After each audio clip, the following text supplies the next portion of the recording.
Hola a tothom, espero que tingueu un feliç Sant Jordi.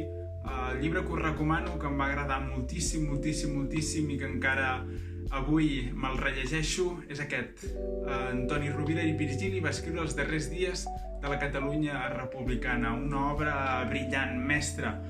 És un dels llibres que relata millor com va ser aquest exili republicà. Se situa en el gener de 1939, quan les tropes franquistes, que ja pràcticament havien guanyat la guerra, estan a punt de passejar-se pels carrers de Barcelona. I Rovira i Virgili, amb una ploma espectacular, però a la vegada també senzilla i molt entenedora, relata com van ser aquests moments tan tràgics, desoladors, plens de caos, de molta gent com ell, que va haver d'emprendre aquest llarg camí cap a l'exili, havien de deixar casa seva, la seva terra, perquè tenien por de la represàlia franquista.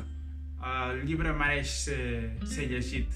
És una obra que narra la duresa d'aquells dies, de com l'aviació italiana bombardeja la gent que marxava de casa seva, que només volia buscar un futur que fos una mica millor del que deixaven enrere.